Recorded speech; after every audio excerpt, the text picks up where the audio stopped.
Welcome.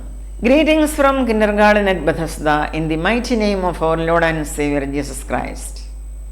Dear sisters and brothers, കഴിഞ്ഞ 4 എപ്പിസോഡുകളിലായി നാം ചിന്തിച്ചുകൊണ്ടിരുന്നത് എങ്ങനെയാണ് ശത്രുവായ സാത്താൻ ദൈവസൃഷ്ടിയായ മനുഷ്യകുലത്തെ തൻ്റെ വഞ്ചനയും ചതിവും മൂലം നശിപ്പിച്ചുകൊണ്ടിരിക്കുന്നത് എന്നായിരുന്നുവല്ലോ. ഇന്ന് അതിൻ്റെ കണ്ടിന്യൂവേഷനായി നാം ചിന്തിക്കുന്നു. നമുക്കറിയാം എങ്ങനെയായിരുന്നു ആദത്തിലെ സ്ത്രീയായ ഹൗവയെ സാത്താൻ ചതിച്ചത് എന്ന്. ദൈവത്തിൻ്റെ ആ സന്നിധിയായിരുന്ന ആ പാരഡൈസിൽ നിന്ന് പുറത്താകുവാൻ തക്കവണ്ണം ഇടയായത് എങ്ങനെയാണെന്ന് നമുക്കറിയാം. അതുപോലെ കായീനും ഹാബേലും, എങ്ങനെയാണ് കായീനിൽ കൂടെ സാത്താൻ പ്രവർത്തിച്ച് നീതിമാനായ ഹാബേലിനെ കൊലപ്പെടുത്തിയത്, അത് നമുക്കറിയാം. നാം ഇവിടെ ഒരു കാര്യം മനസ്സിലാക്കേണ്ടത്, ഇവിടെ വിശുദ്ധ ബൈബിളിൽ പറയുന്ന പേരുകൾ, ഉദാഹരണത്തിന് കായീനും ഹാബേലും, നാം വിചാരിക്കരുത് ആ 2 പേർ മാത്രമാണ് അന്ന് ഭൂമിയിൽ ഉണ്ടായിരുന്നത് എന്ന്. വിശുദ്ധ ബൈബിളിൽ പറയുന്ന ആ പേരുകൾ അന്നവിടെ ചരിത്രം സൃഷ്ടിച്ചവരുടെ പേരുകളാണ്. അവരിൽ കൂടെ ലോക ചരിത്രത്തിൽ എന്ത് സംഭവമാണ് നടന്നത്, എടുത്തു പറയത്തക്ക എന്ത് സംഭവമാണ്, എങ്ങനെയാണ് അവർ വ്യത്യസ്തരായിരുന്നത്, അതുകൊണ്ടാണ് അവരുടെ പേരുകൾ മാത്രം വിശുദ്ധ ബൈബിളിൽ പറഞ്ഞിരിക്കുന്നത്. ഇതിനർത്ഥമില്ല അന്ന് മറ്റാരും ആ ഭൂമിയിൽ ഉണ്ടായിരുന്നില്ല എന്ന്. പിന്നെ നാം കാണുന്നു ആദത്തിൽ നിന്നും ശേത്തുണ്ടാകുന്നത്. ശേത്തിൻ്റെ കാലത്ത് ദൈവനാമത്തിലുള്ള ആരാധന തുടങ്ങി എന്ന് വിശുദ്ധ ബൈബിൾ പറയുന്നു. അതായത് ദൈവത്തോട് അനുരൂപപ്പെട്ട് ജീവിക്കുവാൻ ശേത്ത് തീരുമാനിക്കുന്നു, അല്ലെങ്കിൽ ശേത്തിൻ്റെ കൂടെ കുറേ ആളുകളും തീരുമാനിക്കുന്നു. അപ്പോൾ ഇത് മനസ്സിലാക്കിയ സാത്താൻ തൻ്റെ അടുത്ത ആയുധം പ്രയോഗിക്കുകയാണ്. വീണുപോയ സാത്താന്മാർ അല്ലെങ്കിൽ നെഫിലിം, അന്ന് അവിടെ ദൈവവുമായി ആഭിമുഖ്യം ഉണ്ടാകാതിരുന്ന ജനങ്ങളിൽ ഇടപെട്ട് ഈ മനുഷ്യ സ്ത്രീകളുമായി ചേർന്ന് ലൈംഗികമായിട്ടുള്ള ഒരു കറപ്ഷൻ അവിടെ നടക്കുന്നു. അതായത് മനുഷ്യൻ്റെ ജനിതക വ്യത്യാസം വരുത്തുമാറ് കുട്ടികളുണ്ടായി, അതായത് DNA പോലും മാറ്റം വരത്തക്ക വിധം അവിടെ കുട്ടികൾ ഉണ്ടാകുന്നതായി നമുക്ക് കാണുന്നു. വിശുദ്ധ ബൈബിൾ പറയുന്നത് അക്കാലത്ത് മല്ലന്മാർ ഭൂമിയിൽ ഉണ്ടായിരുന്നു എന്നാണ്. അതായത് ഇങ്ങനെ ജനിച്ച ആൾക്കാരാണ് മല്ലന്മാർ. അവർ സാധാരണ മനുഷ്യരെ പോലെ ആയിരുന്നില്ല. അവരുടെ ആകാരത്തിലും രൂപത്തിലും ഭാവത്തിലും സ്വഭാവത്തിലും എല്ലാം തന്നെ അവർ വ്യത്യസ്തരായിരുന്നു.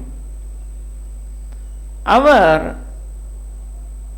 മനുഷ്യൻ്റെ ആ ജനറ്റിക് പ്യൂരിറ്റി ഉണ്ടായിരുന്നവരല്ല. ഇങ്ങനെ മനുഷ്യകുലത്തെ നശിപ്പിക്കുവാൻ സാത്താൻ നിരൂപിച്ചപ്പോൾ ദൈവം ജലപ്രളയം മൂലം ലോകത്തിലെ ജനത്തെ മുഴുവൻ നശിപ്പിക്കുവാൻ തീരുമാനിച്ചു. അങ്ങനെയാണ് നാം ഉൽപ്പത്തി പുസ്തകത്തിൽ കാണുന്ന ആ ജലപ്രളയം. ആ ജലപ്രളയത്തിൽ സകലരും നശിച്ചുപോയി. എന്നാൽ ഒരു വ്യക്തിയുടെ കാര്യം മാത്രം അവിടെ പറയുന്നു, നോഹ. നോഹ നീതിപ്രസംഗിയായിരുന്നു. ജലപ്രളയം ഉണ്ടാകുവാൻ പോകുന്നു എന്ന് യഹോവയായ ദൈവം നോഹയോട് പറഞ്ഞിരുന്നു. അതുകൊണ്ട് നോഹ ജനത്തോട് ഇങ്ങനെ ഒരു സംഭവം നടക്കുവാൻ പോകുന്നു, നിങ്ങൾ നല്ല വഴിയിലേക്ക് നടക്കുക, ദുഷ്ടവഴികളൊക്കെ ഉപേക്ഷിക്കുക എന്ന് പ്രസംഗിച്ചുകൊണ്ടേയിരുന്നു. പക്ഷെ ആരും ചെവിക്കൊണ്ടില്ല. ജലപ്രളയമുണ്ടായി, ആ ജനമെല്ലാം നശിച്ചുപോയി. എന്നാൽ നോഹയെ ദൈവം നീതിമാനായി കണ്ടു. അതായത് ജനസിസ് ചാപ്റ്റർ 6 വേഴ്സ് 9 പറയുന്നത് പോലെ, എന്നാൽ നോഹ നീതിമാനും തൻ്റെ തലമുറയിൽ നിഷ്കളങ്കനുമായിരുന്നു. അതുകൊണ്ട് നോഹയിൽ കൂടെ ഒരു ജനറേഷൻ ഉണ്ടാക്കുവാൻ ദൈവം തീരുമാനിച്ചു. നോഹയ്ക്ക് 3 പുത്രന്മാർ ജനിച്ചതായി നാം അവിടെ കാണുന്നു. Shem, Ham, Japheth. ഇതായിരുന്നു അവരുടെ പേരുകൾ. ഇതിൽ ഹാമിനെയും യാഫേത്തിനെയും പിശാച് തൻ്റെ പരിധിക്ക് വരുത്തി. ഇപ്പം ശേഷിക്കുന്നത് ആരാണ്? ഷേം. അതായത് ദൈവാനുരൂപരായി ജീവിക്കുവാൻ ഷേമും ഷേമിൻ്റെ സന്തതികളും മാത്രമാണ് തീരുമാനിക്കുന്നത്. മറ്റവരെ പിശാച് കയ്യിലെടുത്തു. 10-11 അധ്യായങ്ങളിൽ നോഹയുടെ മക്കളിൽ നിന്നും ഉണ്ടായ ആ വംശത്തെപ്പറ്റി, ആ ജനറേഷനെ പറ്റി പ്രതിപാദിച്ചിരിക്കുന്നു. ഈ ചാപ്റ്റേഴ്സ് നാം വായിക്കുമ്പോൾ എങ്ങനെയാണ് ഈ ഭൂമിയിൽ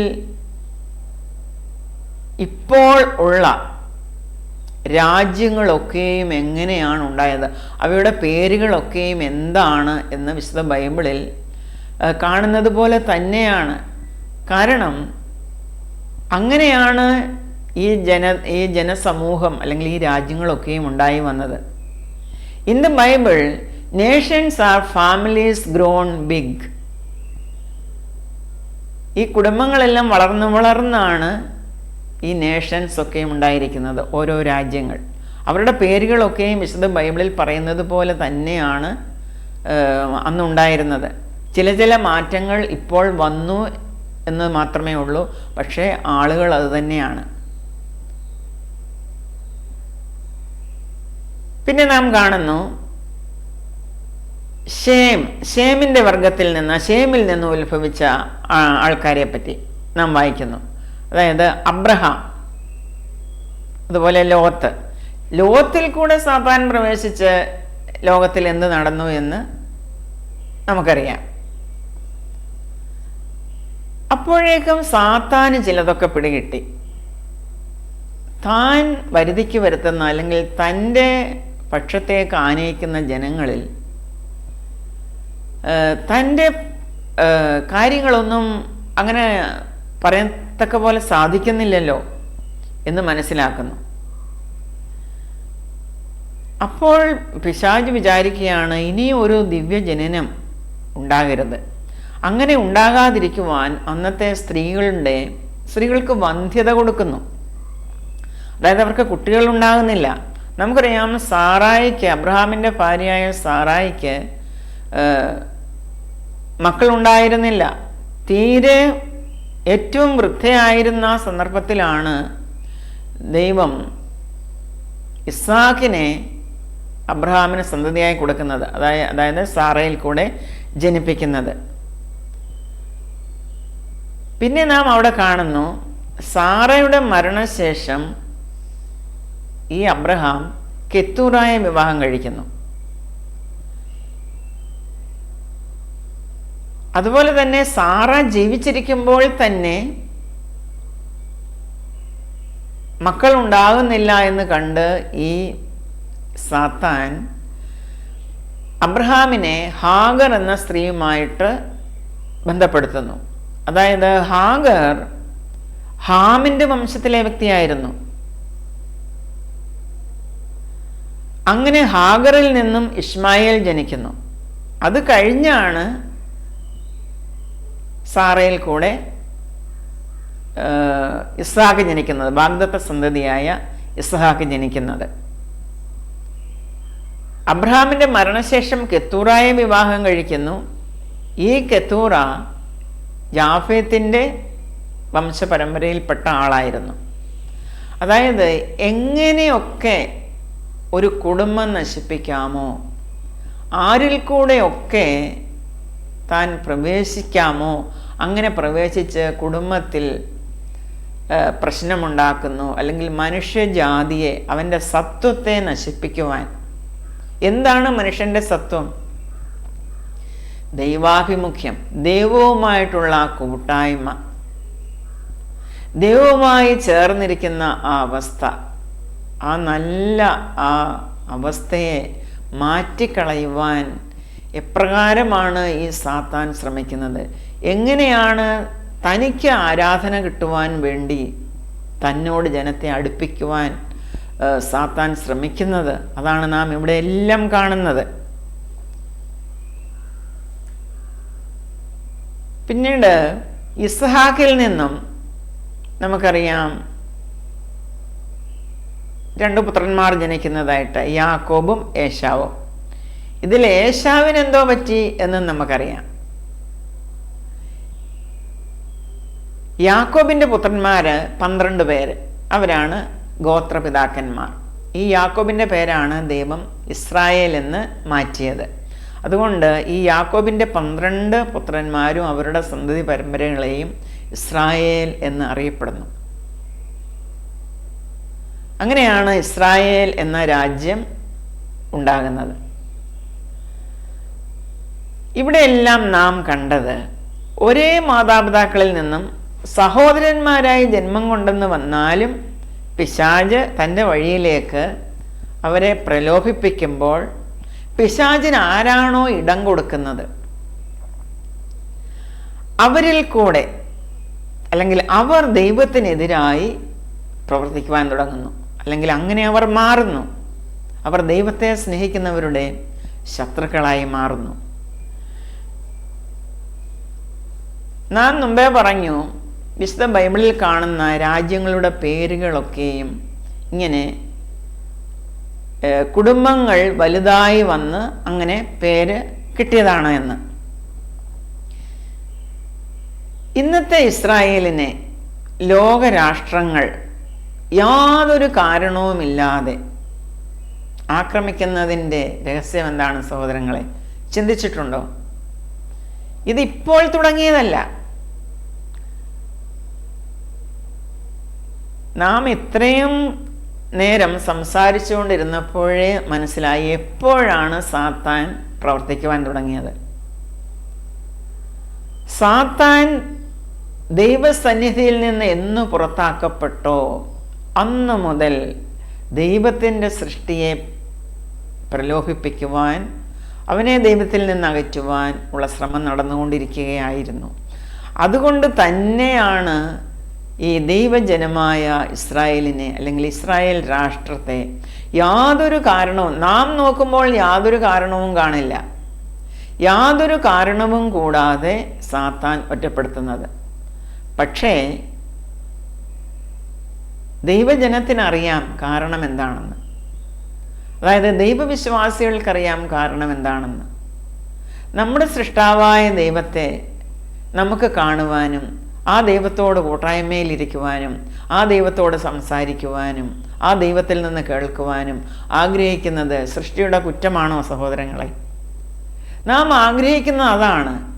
ഒരു മാതാവിനോട് ഒരു കുഞ്ഞെങ്ങനെയാണ്, അല്ലെങ്കിൽ ഒരു പിതാവിനോട് ഒരു കുഞ്ഞെങ്ങനെയാണ് എപ്പോഴും ആ സാമീപ്യത്തിലായിരുന്ന് സന്തോഷിക്കുവാനും ആനന്ദിക്കുവാനും കുശലം പറയുവാനും, അങ്ങനെയുള്ള ഒരു കൂട്ടായ്മ, ആ ഒരു ബന്ധം, ആ ഒരു യൂണിറ്റി, അതാണ് എപ്പോഴും നല്ലത്, അതാണ് ആവശ്യം.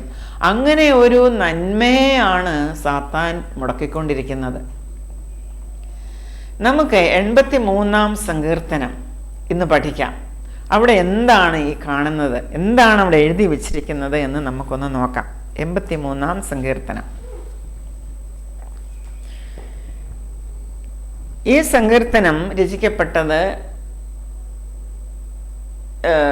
ക്രിസ്തുവിന് മുമ്പ് 7-ാം നൂറ്റാണ്ടിലോ 7, 8, 9-ാം നൂറ്റാണ്ടുകളിലാണ്. ആ നൂറ്റാണ്ടുകളിലായിരിക്കുമെന്നാണ് ചരിത്രകാരന്മാർ പറയുന്നത്. ഇവിടെ നാം വായിക്കുന്നു 1-ാം വാക്യം, ദൈവമേ മിണ്ടാതെ ഇരിക്കരുതേ, ദൈവമേ മൗനമായും സ്വസ്ഥമായും ഇരിക്കരുതേ. ഇതാ നിന്റെ ശത്രുക്കൾ കലഹിക്കുന്നു, നിന്നെ പകയ്ക്കുന്നവർ തലയുയർത്തുന്നു. അവർ നിന്റെ ജനത്തിൻ്റെ നേരെ ഉപായം വിചാരിക്കുകയും നിന്റെ ഗുപ്തന്മാരുടെ നേരെ ദുരാലോചന കഴിക്കുകയും ചെയ്യുന്നു. ഇവിടെ നിന്റെ ശത്രുക്കൾ എന്ന് പറയുന്നത് ശത്രു രാജ്യങ്ങളാണ്. എങ്ങനെയാണ് സാത്താൻ രാജ്യങ്ങളെ തൻ്റെ വരുതിക്ക് വരുത്തി ഇസ്രായേൽ രാജ്യത്തിനെതിരായിട്ട് യുദ്ധം ചെയ്യുവാൻ പ്രേരിപ്പിക്കുന്നത്, അല്ലെങ്കിൽ ആ രാജ്യത്തെ എന്തിനാണ് വെറുക്കുന്നത്? അപ്പോൾ ഇസ്രായേലിൻ്റെ ഒരു പ്രാർത്ഥനാ ഗീതമാണിത്. അത് ആസാഫാണ് ഇത് എഴുതിയിരിക്കുന്നത്. ഈ സങ്കീർത്തനം എഴുതിയിരിക്കുന്നത് ആസാഫാണ്. ആ ആസാഫ് ഈ സങ്കീർത്തനത്തിൽ കൂടെ പറയുകയാണ്, ദൈവമേ മിണ്ടാതെ ഇരിക്കരുതേ, ദൈവമേ മൗനമായും സ്വസ്ഥമായും ഇരിക്കരുതേ. ഇതാ നിന്റെ ശത്രുക്കൾ കലഹിക്കുന്നു, നിന്നെ പകയ്ക്കുന്നവർ തലയുയർത്തുന്നു. അവർ നിന്റെ ജനത്തിൻ്റെ നേരെ ഉപായം വിചാരിക്കുകയും നിന്റെ ഗുപ്തന്മാരുടെ നേരെ ദുരാലോചന കഴിക്കുകയും ചെയ്യുന്നു. ഇവിടെ ഗുപ്തന്മാർ എന്ന് പറയുന്നത് ദോസ് യു പ്രൊട്ടക്റ്റ്.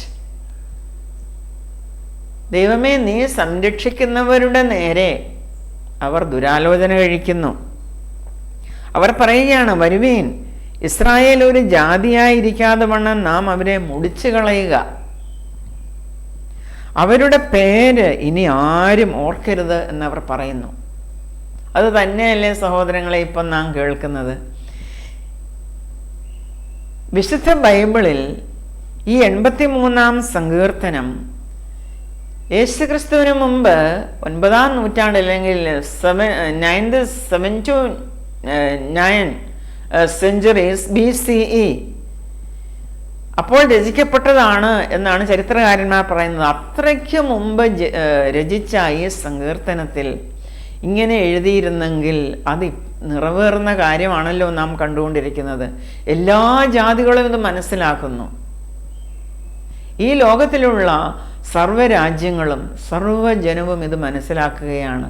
ഇതാണ് ഇവിടെ നടന്നുകൊണ്ടിരിക്കുന്നത്. ഇസ്രായേലിൻ്റെ ശത്രുക്കൾ പറയുകയാണ്, വരുവീൻ, ഇസ്രായേൽ ഒരു ജാതിയായിരിക്കാതെ വണ്ണം നാം അവരെ മുടിച്ചു കളയുക. അവരുടെ പേർ ഇനി ആരും ഓർക്കരുത് എന്നവർ പറയുന്നു. അവർ ഇങ്ങനെ ഐകമത്യത്തോടെ ആലോചിച്ചു. അവരെല്ലാം ഒരുമിച്ചാണ്, അവരെല്ലാം ഒരു സഖ്യമാണ്, ഒരുമിച്ച് കൂടിയിരിക്കുകയാണ്. ആരും പറയുന്നില്ല അവരെ തുടരുത് എന്ന്. ആരെങ്കിലും മാറി നിൽക്കുന്നെങ്കിൽ ഇത് ഇങ്ങനെ അവരെ ആക്രമിക്കുന്നത് ശരിയല്ലല്ലോ എന്ന് ആരെങ്കിലും ഏതെങ്കിലും രാഷ്ട്രങ്ങൾ പറയുന്നുണ്ട് എങ്കിൽ അവർക്ക് ഇരിക്കപ്പുറതിയില്ല. അവരെ അങ്ങ് എപ്പോഴും പ്രശ്നത്തിലാക്കിക്കൊണ്ടിരിക്കുകയാണ്. അവരെ നിർബന്ധിക്കുകയാണ്, ഞങ്ങളുടെ കൂടെ ചേര്, നമുക്ക് ഒരുമിച്ച് ഈ ഇസ്രായേലിനോട് എതിർക്കാം. അവർ ഇങ്ങനെ ഐകമത്യത്തോടെ ആലോചിച്ചു, നിനക്ക് വിരോധമായി സഖ്യത ചെയ്യുന്നു. ഇവർ ദൈവത്തോടാണ് ഈ മത്സരിക്കുന്നത് എന്ന് ഇവർ മനസ്സിലാക്കുന്നില്ല. ഇവിടെ വേഴ്സ് 6 പറയുന്നു, ഏദോമ്യരുടെയും ഇശ്മായേല്യരുടെയും കൂടാരങ്ങളും മോവാബ്യരും ഹഗഗിയരും കൂടെ ഗബാലും അമ്മോനും അമാലേക്കും ഫിലിസ്ത്യ ദേശവും സോർ നിവാസികളും അശ്ശൂരും അവരോട് യോജിച്ചു. അവർ ലോത്തിന്റെ മക്കൾക്ക് സഹായമായിരുന്നു എന്ന്. ഈ പറയുന്ന രാഷ്ട്രങ്ങളൊക്കെയും സഹോദരങ്ങളെ ഇപ്പോഴുള്ള രാഷ്ട്രങ്ങളാണ്.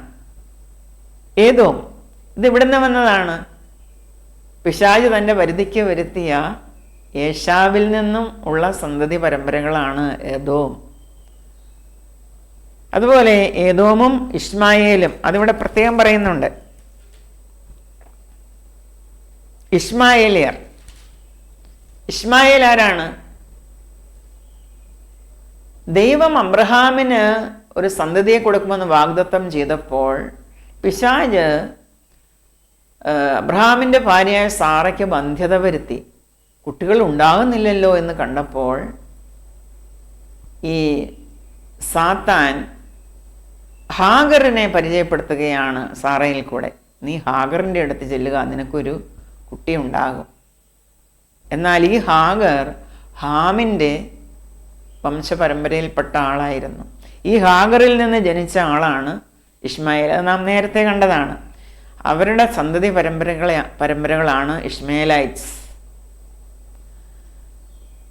പിന്നെ നാം കാണുന്നു മോവാബ്, അതുപോലെ അമ്മോൻ.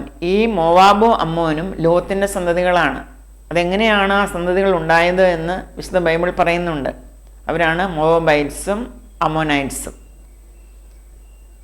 അതുപോലെ ഹാഗറൈറ്റ്സ്, ഹാഗറിൽ നിന്നും ഉണ്ടായ ആ വംശപരമ്പര.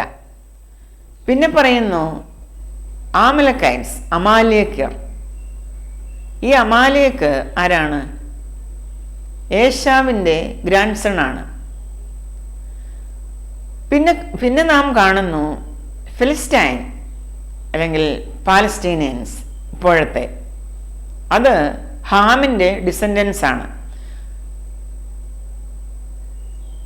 ഉൽപ്പത്തി പുസ്തകം 10-ാം അധ്യായം 14-ാം വാക്യത്തിൽ നാം ഇത് കാണുന്നു. അതുപോലെ ആമോസിൻ്റെ പ്രവചനം 9-ാം അധ്യായം 7-ലും നാം ഇത് കാണുന്നു.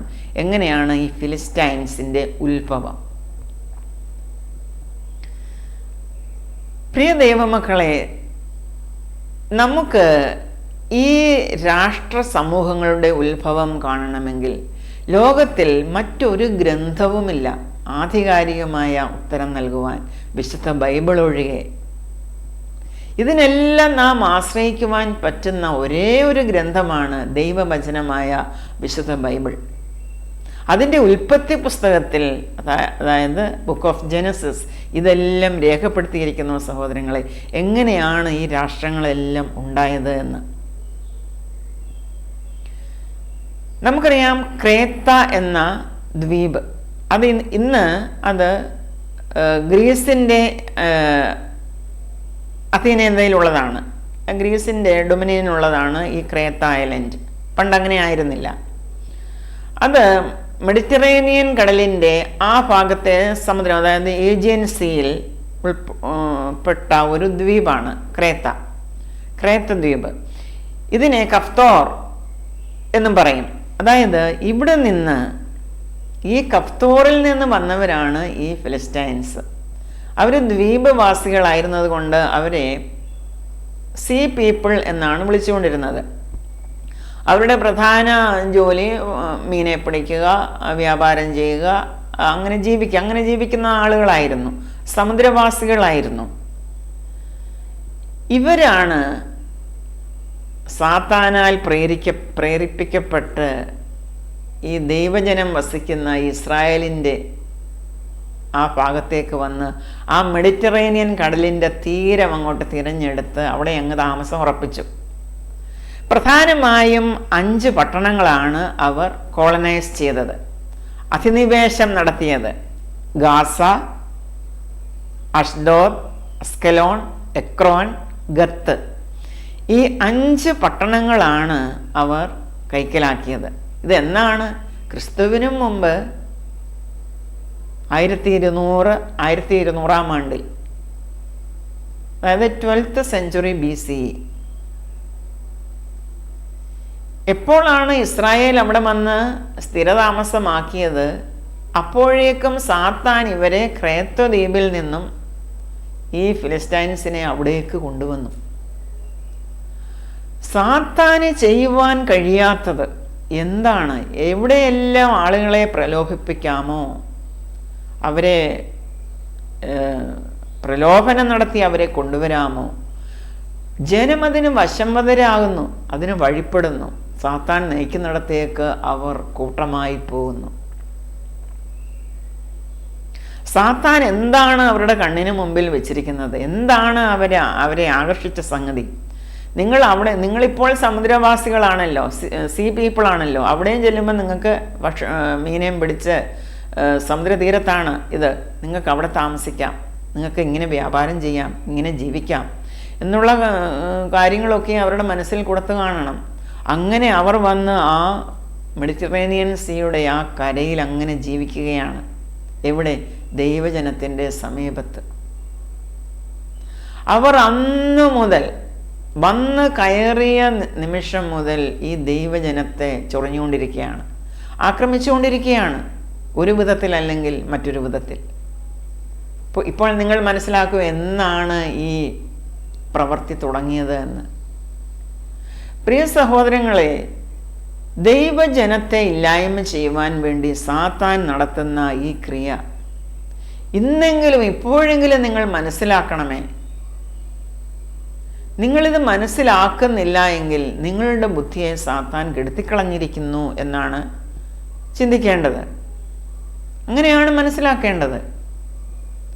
എല്ലാം വ്യക്തമായിട്ട് ദൈവവചനം പ്രതിപാദിച്ചിരിക്കുമ്പോൾ എന്തുകൊണ്ടാണ് നിങ്ങൾ അതിലേക്ക് ശ്രദ്ധ തിരിക്കാത്തത്? നിങ്ങളിത് മനസ്സിലാക്കാത്തത്? എന്താണ് ഈ യുദ്ധത്തിൻ്റെ മൂലകാരണം?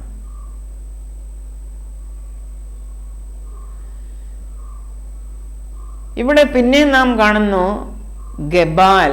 ഇവിടെ ഗബാൽ എന്ന് പറയുന്നത് അതും ഡിസെൻഡൻസ് ഓഫ് ഏശാവ് ആണ്, ഏശാവിൻ്റെ സന്തതി പരമ്പരകളാണ്. അതുപോലെ അശൂർ അല്ലെങ്കിൽ അസീറിയൻസ് ഡിസെൻഡൻസ് ഓഫ് ഹാം, ഹാമിൽ നിന്നും ഉത്ഭവിച്ചവരാണ്. അത് നാം കാണുന്നത് ജനസിസ് 10:6-14 എല്ലാം ഈ ബൈബിളിൽ എഴുതിയിട്ടുണ്ട് സഹോദരങ്ങളെ. നാം ആ ഉൽപ്പത്തി പുസ്തകം വായിച്ചാൽ ഇവരുടെ ഉത്ഭവം, ഇവർ എവിടുന്ന് വന്നു, എങ്ങനെയാണ് ഇവർ ദൈവഭാഗത്തു നിന്ന് സാത്താൻ്റെ ഭാഗത്തേക്ക് മാറ്റപ്പെട്ടവരായി മാറിയത്, അല്ലെങ്കിൽ എങ്ങനെയാണ് അവർ മാറിയത് എന്ന് നമുക്ക് വ്യക്തമായി മനസ്സിലാക്കുവാൻ കഴിയും. പിന്നെ എഴുതിയിരിക്കുന്നു സോർ. ഈ സോർ അല്ലെങ്കിൽ ടൈർ എന്ന് പറയുന്നത് അതും ഡിസെൻഡൻസ് ഓഫ് ഹാം ആണ്. മിദ്യാനരെ പറ്റി പറഞ്ഞിരിക്കുന്നു. ഈ മിദ്യാനൈറ്റ്സ് അത് കെത്തൂറായിൽ അബ്രഹാമിന് ജനിച്ച ഒരു മകനാണ് മിദ്യാൻ എന്നുള്ളത്. ആ മിദ്യാന്റെ സന്തതി പരമ്പരകളാണ് മിദ്യാനൈറ്റ്സ്. ചുരുക്കി പറഞ്ഞാൽ ഇന്ന് നാം ഇസ്രായേലിന് ചുറ്റും കാണുന്ന, ആ മധ്യപൂർവ്വ ദേശത്ത് കാണുന്ന സകല രാജ്യങ്ങളും സാത്താൻ തൻ്റെ പക്കലേക്ക് ആകർഷിച്ച ഈ ജനതയാണ്. അതായത് Esau, Ishmael, Ammon, Moab, Hagar, Amalek, Philistine, Gebal, Ashur, സോർ, മിദ്യാൻ, ഇങ്ങനെ തുടങ്ങി ഈ ആളുകളുടെ സന്തതി പരമ്പരകളാണ് അവർ. അതാണ് അവരുടെ റൂട്ട്. ഈ റൂട്ട് തിരക്കി വേറെങ്ങും പോകേണ്ട കാര്യമില്ല. വിശുദ്ധ ബൈബിളിൽ ഇത് എത്രയും സത്യമായും വ്യക്തമായും പ്രതിപാദിച്ചിരിക്കുന്നു സഹോദരങ്ങളെ. ഇനി നമുക്ക് തുടർന്ന് വായിക്കുമ്പോൾ അവിടെ നാം കാണുന്നു വേഴ്സ് 9, മിദ്യാന്യരോട് ചെയ്തതുപോലെ അവരോട് ചെയ്യണമേ. കീശോൻ തോട്ടിങ്ങിൽ വെച്ച് സിസ്രയോടും യാബിനോടും ചെയ്തതുപോലെ തന്നെ. അവർ എന്തോരിൽ വെച്ച് നശിച്ചുപോയി, അവർ നിലത്തിന് വളമായി തീർന്നു. അവരുടെ കുലീനന്മാരെ ഓരേബ്, സേബ് എന്നിവരെ പോലെയും അവരുടെ സകല പ്രഭുക്കന്മാരെയും സേബ, സൽമുന്ന എന്നിവരെ പോലെയും ആക്കണമേ. ഇവരവരുടെ ഈ പ്രാർത്ഥനയിൽ അല്ലെങ്കിൽ ഈ ഗീതത്തിൽ പറയുകയാണ്, ദൈവമേ ഞങ്ങളുടെ ശത്രുക്കളെ നീ ഒടിച്ചു കളയണമേ, അവരെ ഞങ്ങളിൽ നിന്ന് മാറ്റണമേ, നശിപ്പിക്കണമേ എന്ന്. ഇവിടെ പറയുന്ന ചില പേരുകൾ, അതായത് സേബ്, സൽമുന്ന, ഈ രാജാക്കന്മാർ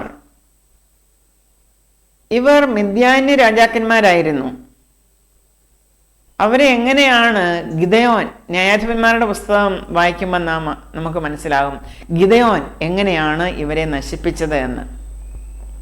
ജഡ്ജസ് ചാപ്റ്റർ 6, 7 and 8 ഇത് വായിക്കുമ്പോൾ നാം ഈ പറഞ്ഞ പേരുകളൊക്കെ അവിടെ കാണാം. എങ്ങനെയാണ് ന്യായാധിപന്മാരുടെ പുസ്തകത്തിൽ ഈ യുദ്ധം നടത്തി ഇവരെയൊക്കെ ജയിച്ചത് എന്ന്. അതുപോലെ തന്നെ ഓരേബ്, സേബ് അവർ മിദ്യാന്യ പ്രഭുക്കളായിരുന്നു. ന്യായാധിപന്മാരുടെ പുസ്തകം 6, 7, 8 ഒക്കെ അധ്യായങ്ങൾ വായിക്കുമ്പോൾ അവിടെ ഈ നടന്ന ഈ യുദ്ധത്തെപ്പറ്റി നമുക്ക് കാണാം. അന്നേരം ഈ യുദ്ധം ഇവർക്കറിയാം. അതുകൊണ്ടാണ് ഇവർ പ്രാർത്ഥിക്കുന്നത്, മിദ്യാന്യരോട് ചെയ്തതുപോലെ ഞങ്ങളുടെ ശത്രുക്കളോട് ചെയ്യണമേ. കീശോൻ തോട്ടിങ്ങിൽ വെച്ച് സിസരയോടും യാബിനോടും ചെയ്തതുപോലെ തന്നെ. അവർ എന്തോരിൽ വെച്ച് നശിച്ചുപോയി, അവർ നിലത്തിന് വളമായി തീർന്നുവല്ലോ. അവരുടെ കുലീനന്മാരെ ഓരേബ്, സേബ് എന്നിവരെ പോലെയും അവരുടെ സകല പ്രഭുക്കന്മാരെയും സേബ്, സൽമുന്ന എന്നിവരെ പോലെയും ആക്കണമേ. ഇസ്രായേലിൻ്റെ പ്രാർത്ഥനയാണ്. എന്തിനാണ് ഇവരിങ്ങനെ പ്രാർത്ഥിക്കേണ്ടി വന്നത്? സമാധാനമായി എല്ലാവരോടും സമാധാനത്തോടെ ജീവിക്കുവാൻ, തങ്ങളുടെ റിസോഴ്സസ് എല്ലാം മറ്റുള്ളവരുമായി പങ്കുവെച്ച്, തങ്ങളുടെ ടെക്നോളജികളെല്ലാം മറ്റ് രാജ്യങ്ങളുമായി പങ്കുവെച്ച് സന്തോഷത്തോടെയും സമാധാനത്തോടെയും ഐകമത്യത്തോടെ ജീവിക്കുവാൻ ആഗ്രഹിച്ച ഈ ഇസ്രായേൽ എന്തിനാണ് ഇങ്ങനെ പ്രാർത്ഥിക്കാൻ ഇടവന്നത്? കാരണം അവർ പറഞ്ഞു, ഈ ശത്രുക്കൾ പറഞ്ഞു, നാം ദൈവത്തിൻ്റെ നിവാസങ്ങളെ നമുക്ക് അവകാശമാക്കി കൊള്ളുക എന്ന് അവർ പറഞ്ഞുവല്ലോ. ഇവിടെ വേഴ്സ് 12 ഞാൻ വായിച്ചത്. ദൈവത്തിൻ്റെ നിവാസങ്ങളെ നമുക്ക് അവകാശമാക്കി കൊള്ളുക എന്നവർ പറഞ്ഞുവല്ലോ. ഇതൊരു മനുഷ്യൻ പറയുന്നതാണോ സഹോദരങ്ങളെ? ഇത് സാത്താനാണ് പറയുന്നത്. സാത്താനാണ് ദൈവത്തിൻ്റെ ആരാധന വേണ്ടത്. ജനങ്ങളെല്ലാം ദൈവത്തെ അല്ല, തങ്ങളുടെ സൃഷ്ടാവായ ദൈവത്തെ അല്ല ആരാധിക്കേണ്ടത്. സൃഷ്ടിയായ തനിക്ക് എന്തുകൊണ്ട് ആരാധന കിട്ടിക്കൂടാ എന്നാണ് സാത്താൻ ആഗ്രഹിക്കുന്നത്. ഈ നിഗളവും ഈ റെബല്യസ് നേച്ചറും തന്നെയായിരുന്നു സഹോദരങ്ങളെ സാത്താൻ്റെ പതനത്തിന് കാരണം.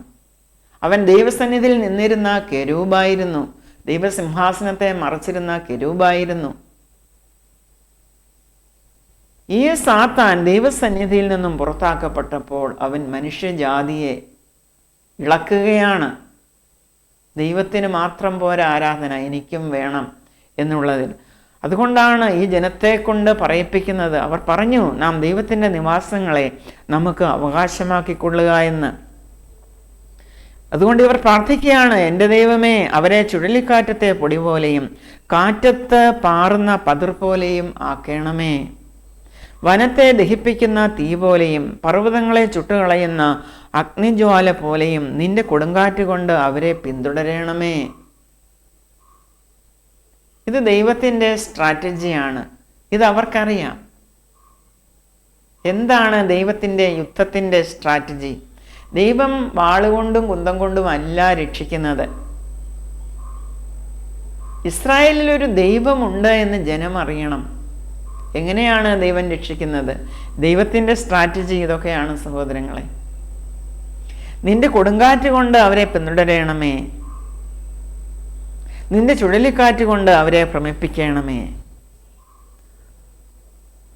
യുദ്ധസമയത്ത് നമുക്കറിയാം, ഇസ്രായേലുമായിട്ടുള്ള യുദ്ധത്തിൽ ഭയങ്കര ഒരു മഴ നടന്നു. ഭയങ്കര മഴ. പലസ്തീൻ അവിടെ മുഴുവൻ വെള്ളക്കെട്ടുണ്ടാകുന്ന രീതി. അങ്ങനെ ഈ പ്രകൃതിയിൽ തന്നെ മാറ്റങ്ങൾ വരുത്തി. അതൊന്നും മനുഷ്യന് ചെയ്യുവാൻ കഴിയുന്നതല്ല. അമ്പും വില്ലും ഉണ്ടാക്കുന്നത് പോലെ അല്ല പ്രകൃതിയുമായിട്ടുള്ള കളി. കർത്താവിനോട് ഇവർ പ്രാർത്ഥിക്കുകയാണ്. ഇവർക്ക് പരിചയമുണ്ട് ദൈവത്തിൻ്റെ സ്ട്രാറ്റജി എന്താണെന്ന്. സൂര്യനെയും ചന്ദ്രനെയും പോലും നിർത്തേണ്ടിടത്ത് നിർത്തുവാൻ, അല്ലെങ്കിൽ ഇന്ന് രാത്രി ഈ പകൽക്കാലം രാത്രിയാക്കുവാൻ ദൈവത്തിന് കഴിയും. അങ്ങനെ ഒരു സംഭവം വിശുദ്ധ ബൈബിളിൽ കാണുന്നു. സൂര്യനോട് തൻ്റെ ഭൃത്യനായ യോശുവ പറഞ്ഞു, സൂര്യനോട് പറഞ്ഞു, നീ അവിടെ നിൽക്കാൻ പറഞ്ഞു. അതായത് അന്ന് രാത്രി ഉണ്ടായില്ല. ശത്രുക്കളെ സംഹരിക്കുന്നിടം വരെ നല്ല വെട്ടമായിരുന്നു. അപ്പോൾ സൂര്യനെ പോലും പിടിച്ചു നിർത്തുവാൻ കഴിയുന്ന ഒരു ദൈവത്തോടാണ് ഇവർ പ്രാർത്ഥിക്കുന്നത്. നിന്റെ കൊടുങ്കാറ്റ് കൊണ്ട് അവരെ പിന്തുടരണമേ, നിന്റെ ചുഴലിക്കാറ്റ് കൊണ്ട് അവരെ ഭ്രമിപ്പിക്കണമേ. യഹോവേ, അവർ തിരുനാമത്തെ അന്വേഷിക്കേണ്ടതിന് നീ അവരുടെ മുഖത്തെ ലജ്ജാപൂർണമാക്കണമേ. പ്രിയ സഹോദരങ്ങളെ, ഇസ്രായേലിൻ്റെ ഈ പ്രാർത്ഥന, അവരുടെ മനസ്സ് നിങ്ങൾ ശ്രദ്ധിക്കണം. അവരെ ഭൂമിയിൽ നിന്ന് ഇല്ലായ്മ ചെയ്യുവാനല്ല അവർ പറയുന്നത്. യഹോവേ, അവർ തിരുനാമത്തെ അന്വേഷിക്കേണ്ടതിന് നീ അവരുടെ മുഖത്തെ ലജ്ജാപൂർണമാക്കണമേ. അവർ തിരിഞ്ഞു വരണം. അവർ സത്യദൈവത്തെ മനസ്സിലാക്കണം. ഒരു വ്യക്തി പോലും നശിച്ചു പോകരുത്. അതാണ് ദൈവത്തിൻ്റെ ആഗ്രഹം. ഒരു വ്യക്തി പോലും നശിച്ചു പോകരുത്. തങ്ങളുടെ ദുഷ്ടത വിട്ട് തിരിഞ്ഞ്, പാപത്തിൽ നിന്ന് തിരിഞ്ഞ് ദൈവത്തിങ്കിലേക്ക് അടുത്ത് വരിക. നാം പഠിക്കുന്ന ഓരോ എപ്പിസോഡിലും ഇത് തന്നെയാണ് വിശുദ്ധനായ ദൈവം മനുഷ്യജാതിയിൽ നിന്നും ആഗ്രഹിക്കുന്നത്. നിങ്ങൾ പാപം ചെയ്തു പോയെങ്കിൽ സാരമില്ല, നിങ്ങൾക്ക് ഇനിയും അവസരമുണ്ട്. നിങ്ങൾ മടങ്ങി വരിക. ആ ദൈവജനത്തിൻ്റെ പ്രാർത്ഥനയാണിത്. ഇസ്രായേൽ പ്രാർത്ഥിക്കുകയാണ്, യഹോവേ, അവർ തിരുനാമത്തെ അന്വേഷിക്കേണ്ടതിന് നീ അവരുടെ മുഖത്തെ ലജ്ജാപൂർണമാക്കണമേ. അവർക്ക് ലജ്ജ വരുമ്പോഴെങ്കിലും അവർ നിന്റെ മുഖത്തേക്ക് നോക്കുമല്ലോ. അങ്ങനെ നോക്കുവാൻ തക്കവണ്ണം ദൈവമേ നീ അവരോട് ഇടപെടണേ എന്നാണ് ഇവിടെ പറയുന്നത്. അങ്ങനെ അവർ മനസ്സിലാക്കണം. അങ്ങനെ അവർ യഹോവ എന്ന നാമമുള്ള നീ മാത്രം സർവഭൂമിക്കും മീതെ അത്യുന്നതൻ എന്ന് അറിയും. ഇസ്രായേൽ എന്നും ആഗ്രഹിക്കുന്നത് അതാണ്. ഇസ്രായേൽ ഒരിക്കലും യുദ്ധത്തിന് ആഗ്രഹിച്ചിട്ടില്ല. ഒരിക്കലും അവർ യുദ്ധത്തിന് ആഗ്രഹിച്ചിട്ടില്ല. സ്വസ്ഥമായി പാർക്കുവാൻ അവരെ സമ്മതിക്കാതിരിക്കുകയാണ്. കിടന്നിരുന്ന അല്ലെങ്കിൽ രാത്രിയിൽ ചതിവിൽ വന്ന് വഞ്ചനയിൽ വന്ന് അവരെ ആക്രമിക്കുകയാണ്. എങ്ങനെയാണ് അവരെ ആക്രമിച്ചത് എന്ന് നമുക്കറിയാം. അതൊന്നും ഞാൻ വിവരിക്കേണ്ട കാര്യമില്ല. പ്രിയ സഹോദരങ്ങളെ, എന്നിരുന്നാൽ തന്നെയും അവർ പ്രാർത്ഥിക്കുന്നത് ഇതാണ്. അത് മനസ്സിലാക്കുവാനാണ് നാം ഇന്ന് ഈ 83-ാം സങ്കീർത്തനം പഠിച്ചത്. സഹോദരങ്ങളെ, എന്താണ് ഇസ്രായേലിൻ്റെ മനോഭാവം? കാരണം അവർ ദൈവത്തിൻ്റെ ജനമാണ്. ദൈവവുമായിട്ട് അവർ അനുരൂപപ്പെട്ടിരിക്കുന്നവരാണ്. അവരുടെ മനസ്സും അവരുടെ ഹൃദയവും എല്ലാം ആ രീതിയിൽ മാത്രമേ ചിന്തിക്കുകയുള്ളൂ. അങ്ങനെ ചിന്തിക്കുവാനേ അവർക്ക് സാധ്യമാകുകയുള്ളൂ. അവർ തിരുനാമത്തെ അന്വേഷിക്കണം. അങ്ങനെ യഹോവ എന്ന നാമമുള്ള നീ മാത്രം സർവഭൂമിക്കും മീതെ അത്യുന്നതൻ എന്ന് അവർ അറിയണമേ. Thank you for watching. May God bless you.